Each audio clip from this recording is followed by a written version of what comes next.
राय जी, एक इस समय मूवी आने वाली है यादव जी की लव स्टोरी, जिसका देखा जा रहा है जमकर विरोध हो रहा है। और इससे पहले भी एक फिल्म आई थी, पंडित घूसखोर पंडित। क्या लगता है आपको, ये इस तरीके की मूवी कहीं ना कहीं समाज में वैमनस्यता फैलाती हुई नजर आ रही है? पूरी तरह से ये जो फिल्म इंडस्ट्रीज में बैठे हुए लोग हैं, केवल टीआरपी के लिए किसी की भावनाओं से खिलवाड़ करना इनकी आदत हो गई है। निश्चित रूप से किसी भी समाज, किसी भी जाति विशेष के लिए इस तरह का इनको जो करने का, केवल टीआरपी बढ़ाने के लिए ये सब इस तरह के कृत्य किए जा रहे हैं, जो घोर निंदनीय है। और इनकी संवेदना फाउंडेशन कड़े शब्दों में निंदा करता है, चाहे वो घूसखोर पंडित हो, चाहे यादव जी की लव स्टोरी हो। इन लोगों के इस तरह के जो भी पटकथा लेखक हैं या जो भी इससे जुड़े हुए लोग हैं, उनके खिलाफ कठोर से कठोर कार्रवाई करने की मैं मांग करता हूं कि ये हमारे जाति और हम धर्म के नाम पर समाज में जातियों का एक बिखराव करके, एक वैमनस्यता, आक्रोश पैदा करके ये हमारे समाज को तोड़ने का काम कर रहे हैं। ऐसे लोगों के खिलाफ निश्चित रूप से कड़ी कार्रवाई की मैं मांग करता हूं। क्या आपको नहीं लगता कि इसमें जिस तरीके से ये फिल्में आ रही हैं, किसी का टाइटल इस तरीके का विवादास्पद है, या किसी की जैसे केरला 2 स्टोरी आने वाली है, उसको लेके तमाम प्रदर्शन किए जा रहे हैं, क्या सेंसर बोर्ड की कोई नैतिक जिम्मेदारी नहीं बनती है?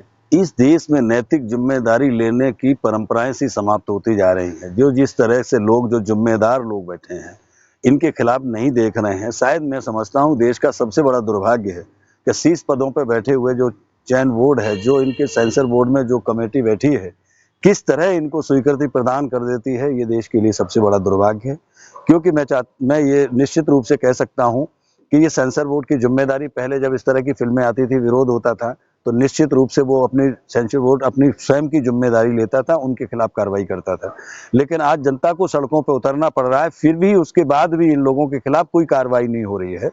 तो निश्चित रूप से हमारा जो सेंसर बोर्ड भी है, जो वो निश्चित रूप से सवालों के घेरे में है कि इस तरह की फिल्में जो समाज में जहर घोलने का काम कर रही हैं, जो समाज को तोड़ने का काम कर रही हैं, समाज में जातीयता का जो नफरती बीज बोया जा रहा है, उसके लिए ही सेंसर बोर्ड भी पूरी तरह से निश्चित रूप से जिम्मेदार है। इनके अधिकारियों को अपनी जिम्मेदारी स्वयं लेनी चाहिए, क्योंकि इन लोगों का कृत्य जितना बढ़ जाएगा, समाज जातों में वैसे ही से बट रहा है, उतना ही विकसित होगा, उतना ही विकसित होता चला जाएगा। आज जाति हिंसा के नाम पर आज ही इतनी वैमनस्यता बढ़ रही है समाज में, देखा जा रहा है हर हर वर्ग, जैसे पंडित जी, घूसखोर पंडित जी के नाम पर ब्राह्मणों को कष्ट हो रहा है, कभी क्षत्रियों पे होता है, कभी यादव जी की लव स्टोरी। आखिर इन लोगों को ये मानसिक संतुलन खो बैठे हैं क्या?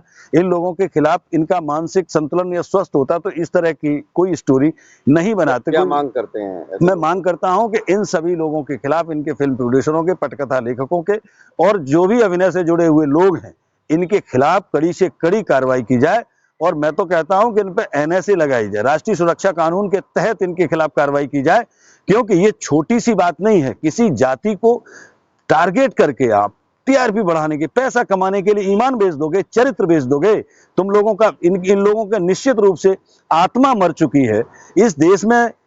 मैं तो कहता हूं कि इसे सुप्रीम कोर्ट को और हाई कोर्ट को स्वतः संज्ञान लेना चाहिए कि इस तरह ये समाज के जो संस्थाएं हैं, समाज को एक दिशा देने का काम कर रहे हैं, इन लोगों को स्वयं स्वतः संज्ञान लेकर इनके खिलाफ कार्रवाई की जानी चाहिए। मेरी मांग है सरकार से, उनके खिलाफ कड़ी से कड़ी कार्रवाई होनी चाहिए। इस तरह के कृत्य की पुनरावृत्ति ना हो।